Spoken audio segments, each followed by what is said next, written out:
el hombre. Dios siempre ha querido bendecir a la humanidad, siempre. Y todo lo que Dios ha ido enseñando y compartiendo y transmitiendo a lo largo de los tiempos es para que el hombre conozca las verdades, los principios de Dios, los principios del reino de Dios, a través de los cuales Dios se da a conocer y Dios se manifiesta y Dios opera en la vida de los seres humanos. Pero toda la verdad de Dios no fue revelada de golpe, sino que podemos decir en cierto sentido que la verdad de Dios, las verdades de Dios, fueron reveladas progresivamente. Adán no tenía todas las verdades, Abraham tampoco las tenía, ni David, sino que fue algo que Dios fue manifestando con el paso del tiempo. Ahora, hay un momento puntual en la historia en el cual Dios, a través de un hombre llamado Moisés, decide dar, permítame la palabra, un gran paquete de verdades para que él a su vez se las transmita al pueblo de Israel.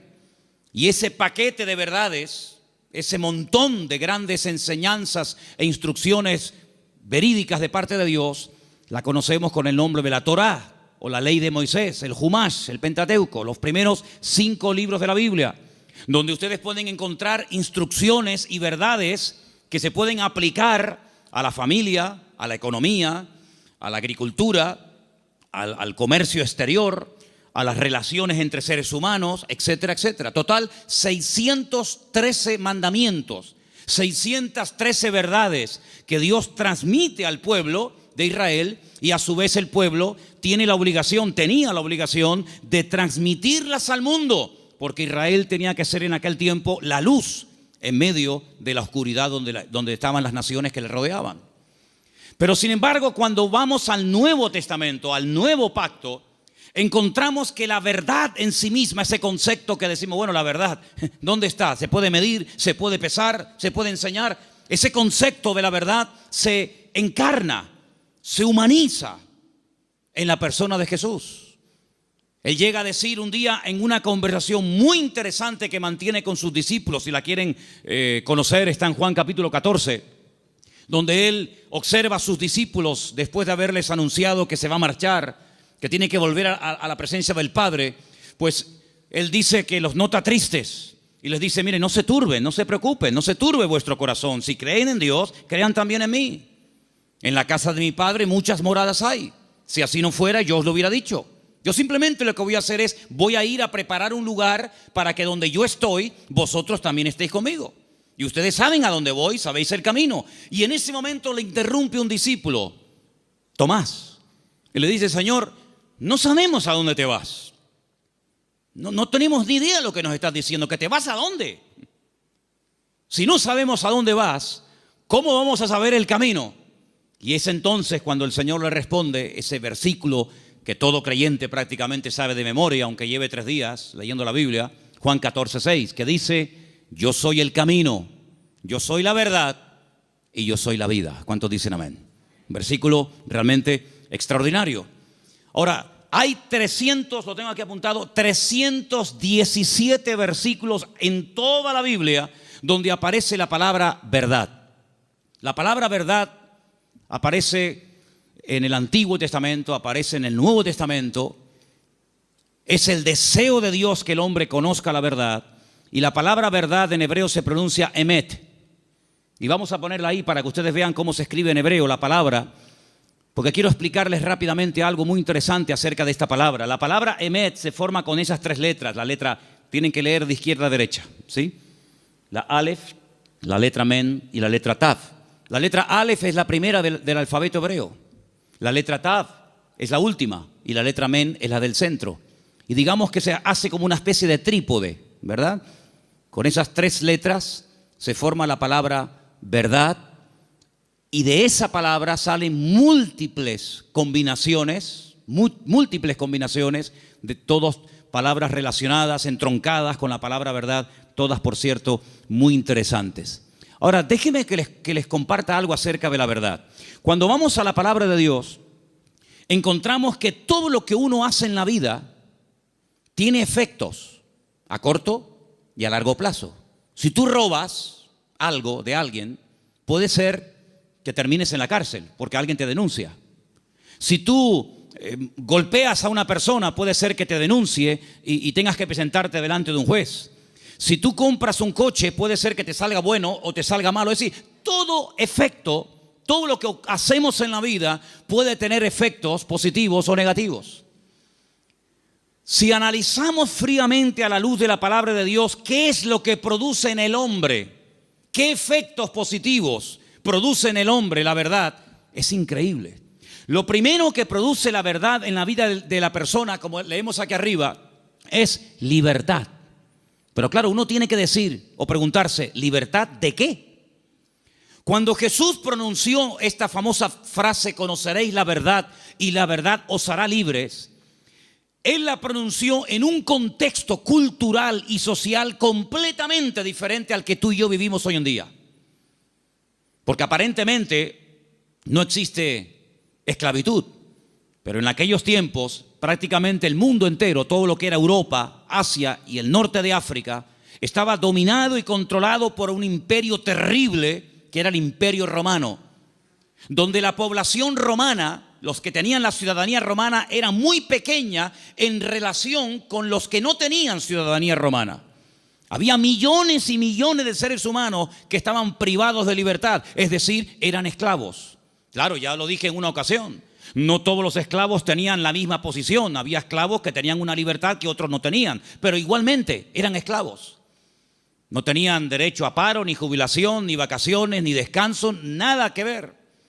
Y cuando el Señor, en ese contexto de opresión, en ese contexto de abuso, en ese contexto donde no hay derechos, donde no hay beneficios de ningún tipo, pronuncia la palabra libertad, tuvo que causar un impacto tremendo, porque era el sueño de todo esclavo, poder algún día llegar a ser libre. La libertad que el Señor ofrece en su palabra no está basada en una libertad temporal, no está basada en una libertad que yo he podido comprar con dinero. ¿Se acuerdan ustedes cuando un día fueron a azotar a Pablo? Él dijo, yo soy ciudadano romano. Los ciudadanos romanos tenían derecho a ser juzgados previamente antes de ser condenados. Así que ándate con ojo qué es lo que vas a hacer, porque yo soy ciudadano romano y tú me quieres dar una paliza con el látigo, sabes que no lo puedes hacer. Dice que tuvieron temor. Y el centurión, la persona que lo iba a castigar, le dice, yo con una gran suma de dinero obtuve la ciudadanía. ¿Y tú de dónde tienes la ciudadanía romana? Dice, yo la tengo desde la cuna, porque él fue ciudadano romano desde su nacimiento. Y es interesante notar cómo en la Biblia hubieron personas que se jugaron la vida y se escaparon de la opresión de sus amos porque querían ser libres. Y tenemos una carta en el Nuevo Testamento, que es la famosa carta de Pablo a Filemón, donde él intercede por la vida de un esclavo llamado Onésimo, cuyo nombre significa útil, pero que fue un inútil durante un tiempo y le robó y le defraudó. Y Pablo intercede delante de su amo para que no lo mate. Y le dice, mira, recuerda que tú me debes algunos favores y estoy convencido que por la madurez que creo que tienes, tú vas a hacer mucho más de lo que te estoy pidiendo.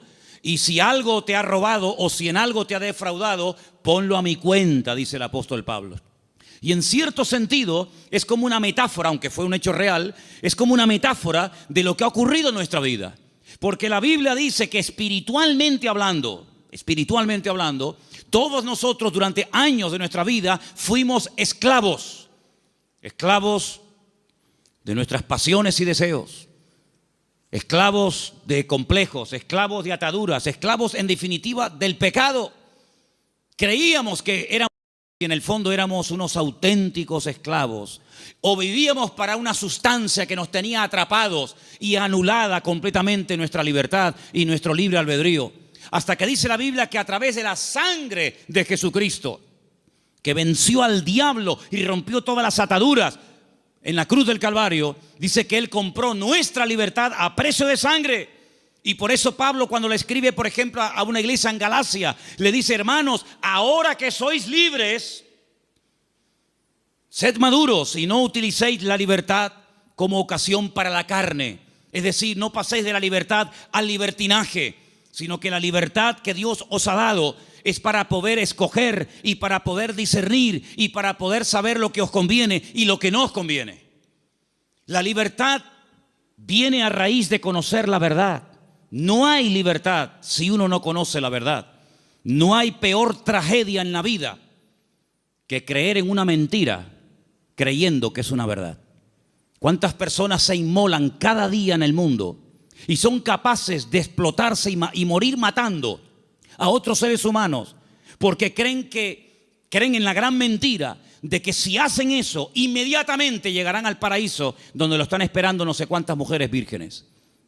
Son personas sinceramente equivocadas. No son falsos, no son hipócritas, son personas que son capaces de dar la vida, pero por una gran mentira, creyendo que es la gran verdad de todos los tiempos. ¿Cuántas personas se han equivocado de camino, espiritualmente hablando? Como dice el proverbio, hay caminos que al hombre le parecen derechos, pero son caminos de muerte. En otras palabras, no hay libertad hasta que verdaderamente tú conozcas la verdad. Y cuando conoces la verdad, tienes paz, tienes seguridad, no tienes temor de nada ni de nadie, porque la verdad te hace libre, la verdad te hace dormir tranquilo, la verdad te quita todo temor al hombre, todo temor al día de mañana, todo temor a lo que te hagan o te digan, porque la libertad gloriosa de los hijos de Dios está basada, está fundamentada en un hecho, y es en la verdad de la palabra de Dios. ¿Cuántos dicen amén? Vamos a leer un salmo. Salmo 86, versículo 11. Escuchémoslo. Enséñame, oh Señor, tu camino, caminaré yo en tu verdad. Afirma mi corazón para que tema tu nombre. El salmista le pide al Señor: enséñame, muéstrame el camino, para que yo pueda andar en ese camino, que dicho sea de paso, es un camino basado en la verdad. Hermanos, hay creyentes que han sido víctimas de falsas doctrinas. Hay creyentes que han estado tal vez en otras partes, en otras congregaciones, donde no han conocido totalmente la verdad y los efectos de la verdad en su vida. Una vez visitando un grupo de iglesias en la península, cuando terminé de predicar, el pastor que me había invitado me pidió si por favor podía decirle a los hermanos de la iglesia, los que quisieran, que pasaran adelante para que orara por ellos. Yo le dije, bueno, si usted quiere que yo haga eso, está bien, que pasen adelante los que quieran, que en esta noche oremos por ellos. Cuando me acercaba a la gente que había pasado al frente, yo les preguntaba en baja voz al oído: ¿hay algún motivo, hay alguna cosa por la cual quiere que yo ore por usted? Y me decía, por ejemplo, la primera persona: sí, hermano, quiero que ore por mí porque estoy bajo maldición. Bueno, cuando iba al segundo, me decía más o menos lo mismo. Cuando llegué al tercero y me dijo más o menos lo mismo, digo, un momento. Me volví a subir al púlpito y volví a predicar otra vez. Digo, ustedes son víctimas, ustedes han sido víctimas de una mala enseñanza. Ustedes no están viviendo como creyentes. La Biblia dice, si alguno dice que cree en Él, debe andar, debe comportarse, debe vivir como Él anduvo. En otras palabras, ustedes tienen el nombre de creyentes, de hijos de Dios, pero están viviendo como esclavos. Y el Señor Jesucristo vino a este mundo para deshacer las obras del diablo. Y ustedes no entienden que el Señor Jesucristo, cuando fue clavado en la cruz, cargó, según dice la palabra de Dios, todas y cada una de las posibles maldiciones, y Él se hizo maldición para que nosotros heredásemos bendición. Por lo tanto, ustedes están agarrándose a conceptos distorsionados y equivocados, y esa ignorancia es la que está haciendo que ustedes no vivan bien, no coman bien y no disfruten de la vida gloriosa de un hijo de Dios. Y cuando ellos recibieron esta enseñanza en esa noche y en otros días, ellos comenzaron a darse cuenta de que habían estado atrapados y habían estado esclavizados de mentiras que no sé quién se las enseñó, pero que ellos la abrazaron y la creyeron, interiorizaron esas mentiras, y si la verdad nos hace libre, la mentira nos hace esclavos. Por eso es muy importante, como decía el salmista, Señor, enséñame tu camino, enséñame las verdades de tu palabra para que yo pueda caminar por ellas. Leía en el día de hoy un libro que a mí sinceramente me apasiona, es uno de mis libros favoritos de lo que llamamos el Antiguo Testamento, el libro de Daniel. Hay un momento en el que Daniel ora al Señor pidiendo perdón por los pecados de la nación, sabiendo que el tiempo de la liberación del cautiverio en Babilonia se ha cumplido. Y hay un momento en el que él ora y dice las siguientes palabras. Escúchenlas, por favor, del libro de Daniel. Después les digo dónde estamos leyendo. Conforme está escrito en la ley de Moisés, todo este mal vino sobre nosotros y no hemos implorado el favor del Señor nuestro Dios para convertirnos de nuestras maldades y entender tu verdad.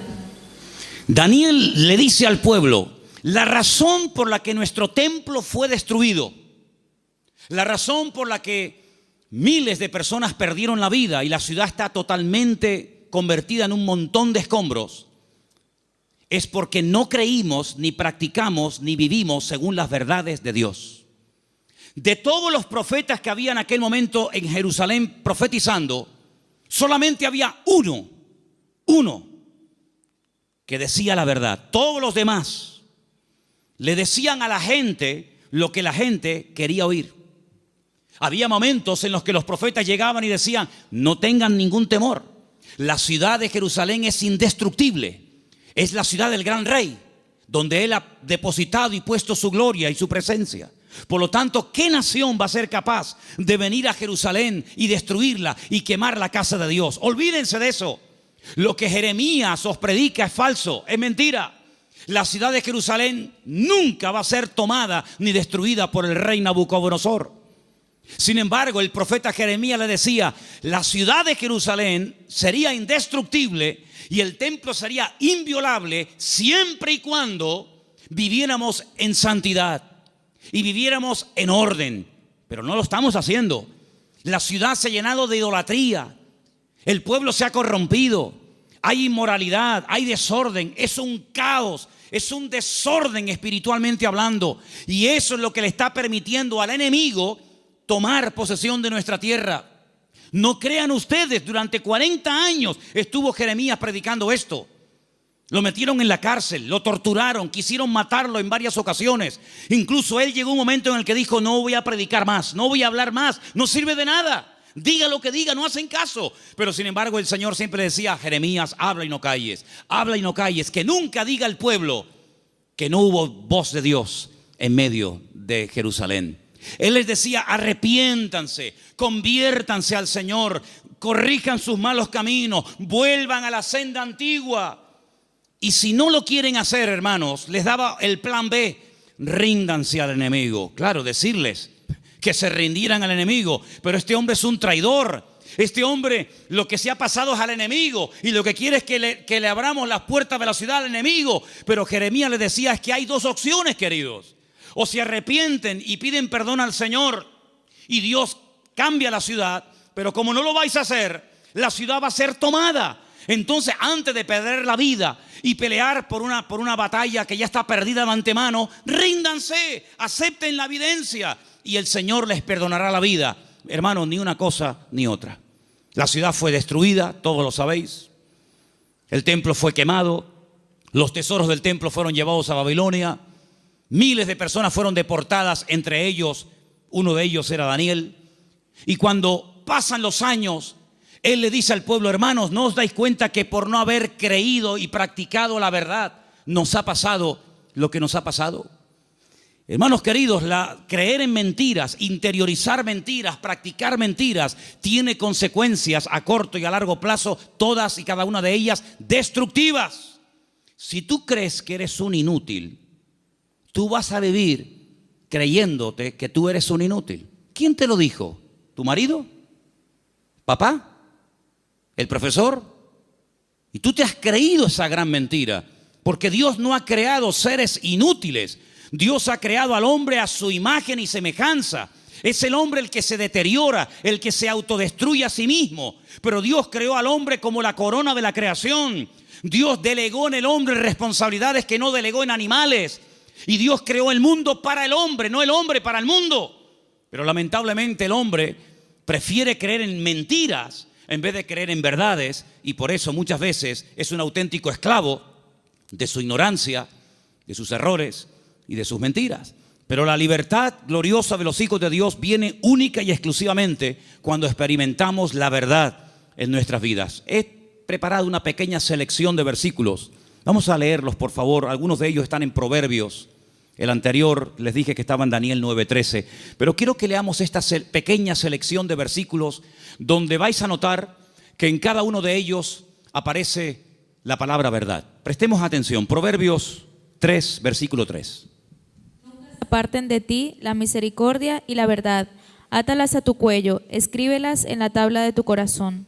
David le daba tanta importancia a la verdad en la vida de su hijo Salomón que le dijo: nunca te apartes de la verdad. Si tienes que amarrarla de una forma metafórica en tu cuello, hazlo, pero que la verdad sea el fundamento de tu vida, de tu existencia. Proverbios 16:6. Con misericordia y verdad se corrige el pecado, y con el temor de Dios los hombres se apartan del mal. Con misericordia y con verdad. No solamente con misericordia, sino también hay que decir: mira, esto te ha pasado por esto, por esto, por esto.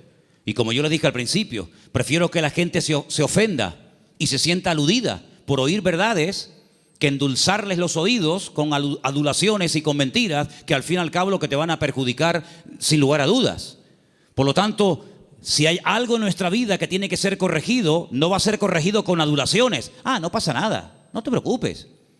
No, es que le acabo de pegar una paliza a mi mujer. No pasa nada, seguramente se lo merecía. ¿Cómo? ¿Qué dices?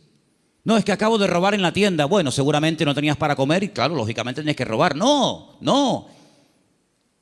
Las iglesias, por lo menos esta, no se abrió en su día para decirle a la gente lo que en el fondo le gustaría oír. Esta iglesia se abrió y se mantendrá abierta hasta que Dios quiera para predicar verdades, aunque duelan, aunque sean contrarias a lo que dice el mundo. Pero la verdad te hará libre, y lo que queremos es que la gente que venga aquí sean libres de sus ataduras, de sus complejos y de cualquier otra historia que les esté haciendo daño.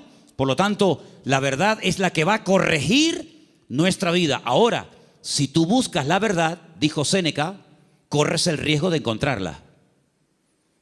Si buscas la verdad, puede ser que la encuentres y tendrás que hacer un ajuste entre tu creencia, entre tu doctrina, tu opinión personal y la verdad revelada de Dios. ¿Estás dispuesto a adaptarte a la verdad de Dios?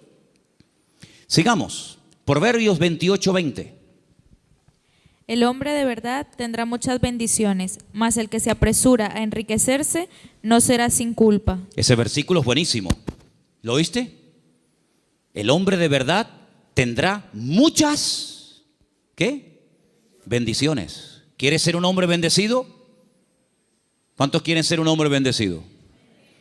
Pues tienes que creer, interiorizar y practicar muchas verdades. Y cada una de ellas traerá una bendición para tu vida, sin lugar a dudas. Nos vamos a la carta de Pablo a los Gálatas, capítulo 2, verso 14. Y dice así: Pero cuando vi que no andaban rectamente conforme a la verdad del Evangelio, dije a Pedro, delante de todos: si tú, siendo judío, vives como los gentiles y no como judío, ¿por qué obligas a los gentiles a judaizar? Pedro pasó un tiempo con el apóstol Pablo y se comportaba de una forma, y cuando vinieron judíos desde Jerusalén se comportaba de otra. Y Pablo observó que delante de unas personas se comportaba de una manera, y cuando esas personas no estaban, se comportaba de otra. Y Pablo dijo: no estás actuando conforme a la verdad. El creyente es igual dentro de la iglesia que fuera. Es igual en lo privado que en lo público. Por la mañana o por la noche, da igual. No es que es un disfraz que me pongo para venir aquí y pongo cara de santurrón y de bueno y luego en la calle soy un demonio o en mi casa. No. Pablo dijo: no andáis rectamente conforme a la verdad. Y lo corrigió, porque acabamos de leer que el pecado, lo deficiente, lo incorrecto, ¿cómo se corrige? Con misericordia, pero también con verdad.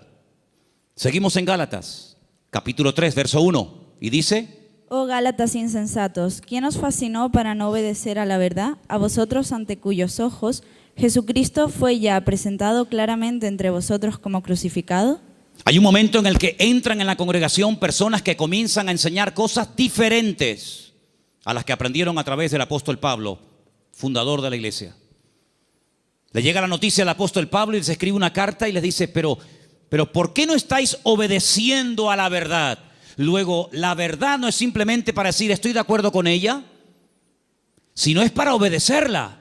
Es decir, por eso dije antes, no me diga amén y después hace otra cosa, porque el daño se lo va a hacer usted. A mí no me va a producir ningún daño el que usted diga a una cosa que yo predico amén y que luego no la practique. A mí no me va a perjudicar lo más mínimo. Pero cuando usted le manda al cerebro una orden, cuando el cerebro con su boca oye una cosa, usted con su boca dice una cosa, pero luego hace otra, está demostrado científicamente, créame esto, hermano. Cuando usted con sus palabras dice una cosa, pero hace otra, usted está enfermando su mente. ¿Qué le parece? Últimamente se han hecho experimentos en este sentido. Y se han preguntado muchos médicos y muchos doctores y muchos científicos, ¿cómo es posible que haya gente que aparentemente le tiene que ir bien en la vida, que tienen buenos trabajos, buenos coches, buena ropa, buena casa, etcétera, etcétera? Y están como perturbados, están como hay un conflicto en su mente. Y llegaron a la conclusión de que cuando una persona con la boca dice una cosa, pero luego hace otra, está envenenando su cerebro. Así que mejor es estar con la boca cerrada que decir estoy de acuerdo, amén, voy a hacer esto, y luego estás haciendo todo lo contrario, te estás perjudicando. Así es que el apóstol Pablo dice, ¿por qué no estáis obedeciendo a la verdad? Porque la verdad no es para que digáis, ay, qué bonita, la verdad es para obedecerla. Y cuando se interioriza y se obedece a la verdad, automáticamente trae el fruto de paz, de seguridad, de libertad, etcétera, etcétera. Vamos a 2 de Timoteo 2:15, otro texto, por cierto, muy interesante, que dice así. Procura con diligencia presentarte a Dios aprobado, como obrero que no tiene de qué avergonzarse, que usa bien la palabra de verdad. Que usa bien. Hay gente que conoce la palabra, pero la tergiversan, la manipulan. Quitan parte del versículo o añaden cosas que no dice la Escritura. Y tú dices, oye, ¿cómo saben esta gente la palabra? ¿Cómo la conocen? No, la manipulan. Y uno de los peores pecados que podemos hacer es amañar, manipular la Escritura para enseñar medias verdades. Yo dije en una ocasión, y lo vuelvo a repetir hoy, que cuando en la vida de un creyente viene una enseñanza, un mensaje que está basado en mentiras, automáticamente la persona, por la experiencia, por el discernimiento espiritual o por el conocimiento, aunque sea mínimo, de la Escritura, automáticamente lo descarta, porque dice, eso no es verdad, eso es mentira. Si una persona viene y te da un mensaje basado puramente en la verdad, todo es verdad desde el principio hasta el final, no hay ningún problema, no hay que cuestionar nada porque reconoces que es la verdad. El problema está cuando se mezclan verdades con mentiras. Y hay que tener mucho discernimiento espiritual, mucha experiencia y mucho conocimiento de la palabra para saber dónde cortar, dónde separar la verdad de la mentira.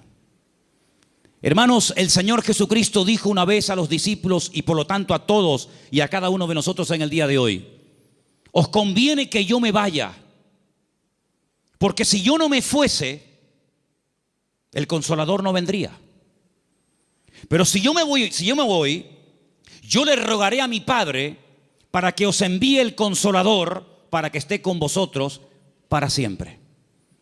Es decir, que lo que ustedes pueden entender que es una desgracia y una tragedia, va a ser un beneficio para vosotros. Porque si yo no me voy, ninguno de vosotros podría tener el espíritu que yo he tenido durante estos años de mi vida. Pero yo lo enviaré, yo le rogaré al Padre para que os envíe al Consolador y esté con vosotros para siempre. Y dice, Él tomará de lo mío y Él os lo hará saber. Número 2, Él os recordará todas las cosas que yo os he enseñado.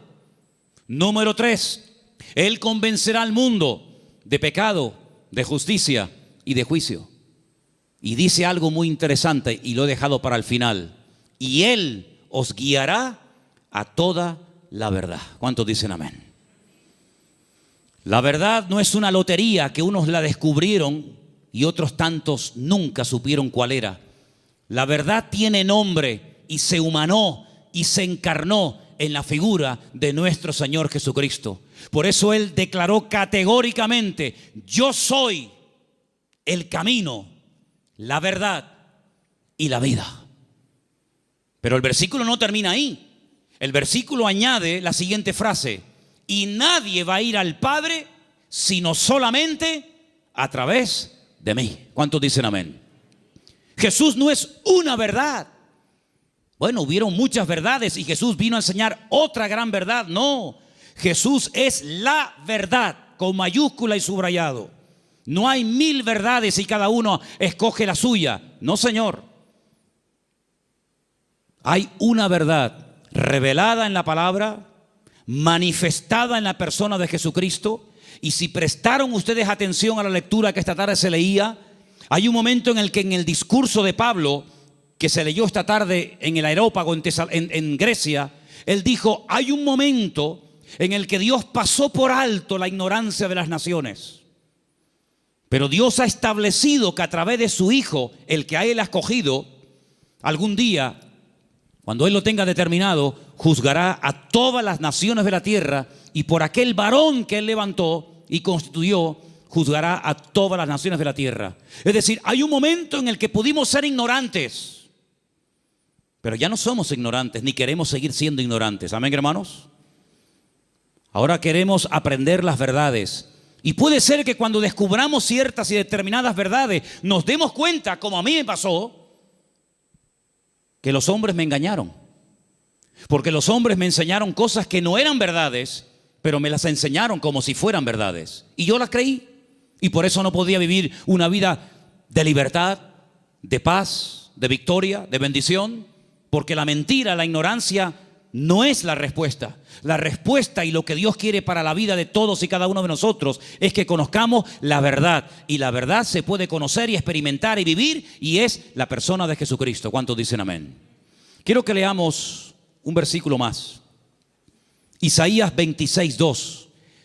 Porque ahí la palabra verdad, emet, aparece en plural y me llamó mucho la atención.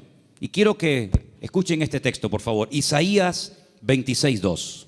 Abrid las puertas y entrará la gente justa, guardadora de verdades. Guardadora de verdades. Isaías 26:2. Emet es verdad, emunim es verdades. Hay una gran verdad que Dios reveló a través de Jesús, y es que el hombre es pecador. Por más que intente, no puede tener comunión con un Dios santo. Pero Dios envió a su Hijo unigénito al mundo para que todo aquel que crea en Él no se pierda, mas tenga vida eterna. Esa es la gran verdad. Que hay un Salvador, que se puede restaurar la relación del hombre con Dios, que el hombre puede salvarse de la condenación, que el hombre puede volver a tener comunión con su Creador y su Diseñador. Esa es la gran verdad. Pero luego, en torno a esa gran verdad giran muchas verdades. Y en los próximos domingos voy a compartir con vosotros varias de esas verdades en plural. Hoy quiero terminar este mensaje acerca de la verdad con 3 verdades. La primera, la que hemos mencionado recién, Juan 14:6. Yo soy el camino, la verdad y la vida. Nadie viene al Padre sino solamente a través de mí. Eso quiere decir que la ignorancia nos salva, que la religión no es lo que Dios ha provisto para la raza humana para que pueda volver a conectarse con Dios, sino que hay un camino y hay la verdad revelada y hay una vida que se manifiesta a través del Señor Jesucristo. Eso es una gran verdad.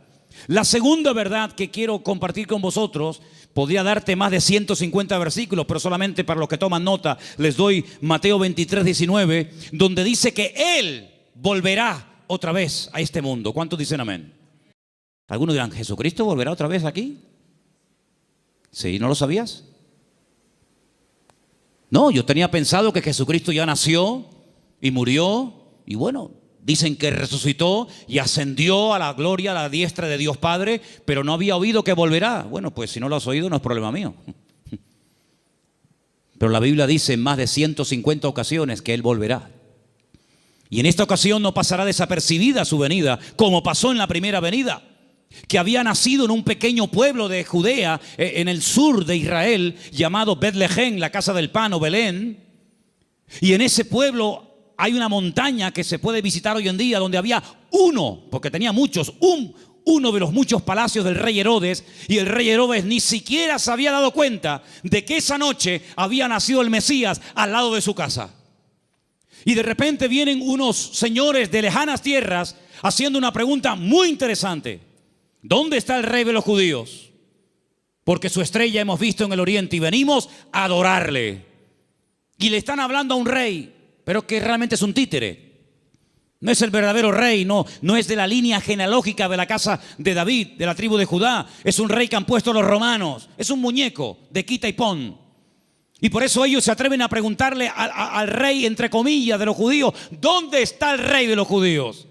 Porque venimos a adorarle. Y ustedes ven que esos hombres, me da igual si eran 3, 20 o 40, no se postraron ante Herodes y lo adoraron y le abrieron sus tesoros, porque ellos sabían que ese no era.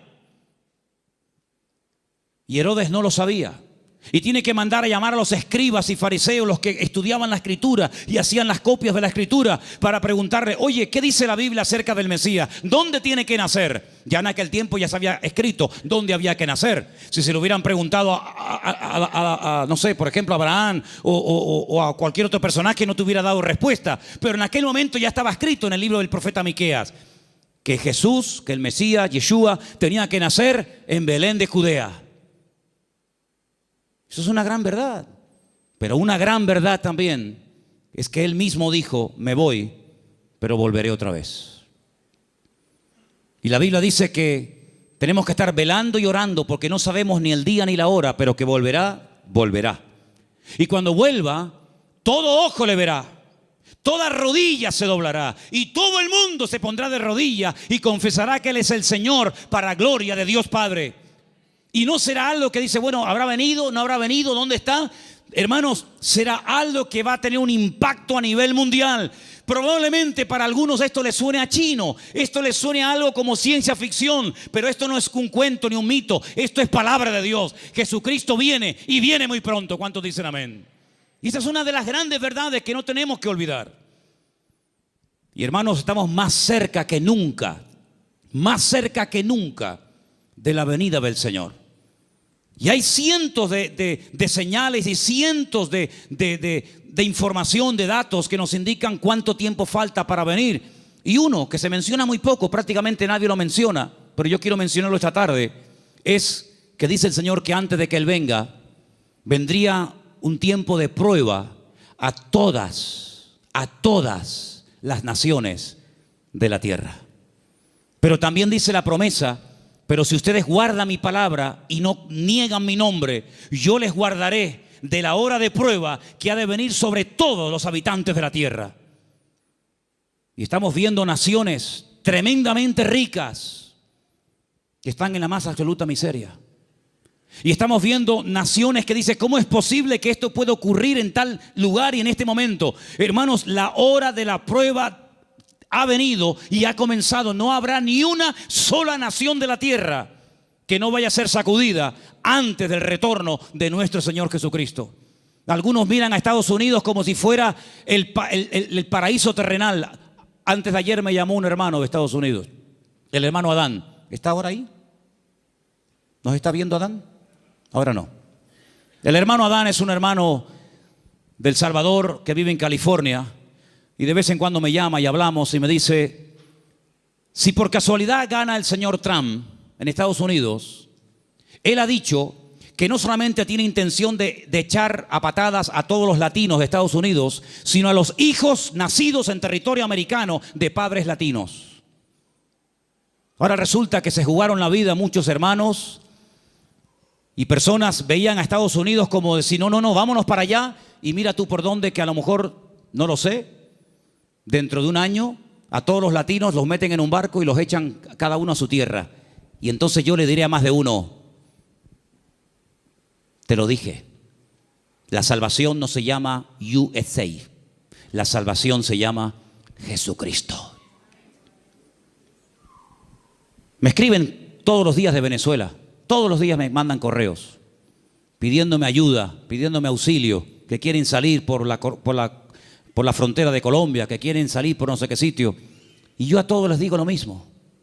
Digo: hermanos, en Venezuela hay iglesias de miles y miles de miembros que no hay en España. En Venezuela hay millones de creyentes, cosa que en España no hay. Es mucho más fácil que un venezolano se convierta que un español en España se convierta. Ustedes han experimentado avivamientos tremendos. Mi padre fue torero y toreó en el Nuevo Circo de Caracas. Hoy en día la plaza del Nuevo Circo en Caracas es una iglesia evangélica. Aquí jamás hemos visto una plaza de toros llena de creyentes. Bueno, hace unos años hicimos unos cultos aquí en la plaza de toros, pero lógicamente no se llenó. Pero siempre le digo a todo el mundo, Dios, ¿dónde es más poderoso? ¿Dónde Dios tiene más poder? ¿Dónde Dios actúa más poderosamente? ¿Dónde es más grande? ¿En Corea? ¿Donde está la iglesia más grande del mundo? ¿Más de 1,5 millones de habitantes, de miembros? ¿En Estados Unidos? ¿En Europa? ¿En Brasil? ¿Dónde Dios es más grande? En todas partes, hermano. ¿Sí o no? En todas partes nuestro Dios es grande. La Biblia dice, entra en tu aposento y tu Padre que te ve en lo secreto te recompensará en público. Eso lo dice la Biblia. Y se lo dice al español, al latino, al americano, al japonés, al chino y a todo el mundo. No nos podemos mover de un lugar a otro a menos que Dios nos diga, muévase. Abraham se fue a Egipto cuando había crisis económica en Canaán y él se fue a Egipto a buscar trabajo, a buscar comida, comida para los animales y para su familia, a buscar agua para sus ovejas. Y cuando años más tarde su hijo Isaac lo quiere hacer, Dios lo para y le dice, no se mueva usted de aquí. Pero Señor, no hay agua para mis ovejas, se me van a morir todas. No hay comida, no hay nada. ¿Dónde vivía Isaac en aquel momento, hermanos? En Beersheba, en la ciudad del Negev, en el sur de Israel. Un calor terrible, arena y nada más que arena. En Egipto siempre había agua, siempre había posibilidades, siempre había comida, siempre había de todo. Y el Señor le dice a Isaac, este año tienes que sembrar tu semilla en medio del desierto. Yo no sé si hay aquí algún agricultor, alguien que entienda de campo, pero si usted siembra semillas en el desierto, me da la impresión de que no va a cosechar una buena cosecha. No sé, me da la impresión de que no. Pues dice la Biblia que al año siguiente, cuando llegó el tiempo de la cosecha, Isaac cosechó a 100 por 1. Es decir, siembro una semilla y recojo 100 por cada una que he sembrado. Una desproporción increíble. Los filisteos vinieron y le dijeron, queremos hacer un pacto contigo. Y le dice Isaac, ¿ahora quieren hacer un pacto conmigo? Primero me echan, me amargan la vida y ahora quieren hacer un pacto conmigo. Pero es que la bendición de Dios siempre despierta envidia. Y los filisteos se dieron cuenta de que los pozos que él había heredado de su padre, estos por un acto de maldad le tiraban tierra y piedras y lo querían taponar, pero sin embargo abrían otro lugar y descubría agua y en otro y en otro. Y era imposible frenar y era imposible impedir que la bendición de Dios estuviera con Isaac. Y por eso ellos tienen que reconocer que este hombre tiene que tener la bendición de Dios, porque no es normal, es antinatural que un hombre siembre semillas en el desierto y tenga más cosecha que nosotros que hemos sembrado en buena tierra. Esto no es normal, esto no tiene lógica ninguna. Es que las cosas de Dios muchas veces no tienen lógica, es cuestión de fe, porque andamos por fe y no por vista. ¿Cuántos dicen amén? Entonces, hermanos, la gran verdad de todo esto, ¿cuál es? Busquen a Dios. Busquen a Dios donde quiera que se encuentren. Me da igual si es en Egipto, me da igual si es en Venezuela, me da igual si es en África, me da igual. Nosotros hemos ido a África unas cuantas veces, Armando lo sabe, y Luis también, que vino conmigo. Y hemos visto hermanos en África que tal vez materialmente no tienen ni la 10ª parte de lo que tú y yo tenemos hoy por hoy, pero la bendición que esa gente tiene en el Señor, jamás en mi vida la he visto en este país, a pesar de que somos del primer mundo. Porque muchas veces confundimos el tener con ser.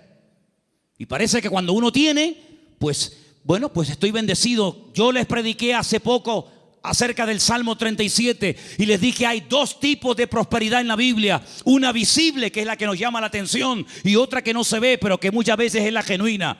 Una que consiste en tener y otra que consiste en ser. Y el Señor nos está enseñando en estos tiempos, a ti y a mí, a ver si nos damos cuenta de una vez, que lo que tenemos que buscar es a Dios, que no hay que buscar trabajo, que no hay que buscar prosperidad, lo que hay que buscar es al Señor, porque buscando al Señor todo lo demás viene por añadidura. Y llevo 35 años predicando esto, y algunos lo hacen y otros todavía lo cuestionan, pero yo te digo, la Biblia dice: buscad primeramente el reino de Dios y su justicia, y todo lo demás vendrá por añadidura. Y uno dice, bueno, y si yo quiero estudiar y saber qué es todo lo demás, el mismo pasaje te lo dice. Jesús se para con sus discípulos y dice: vamos a ver, la gente del mundo, ¿qué busca sinceramente?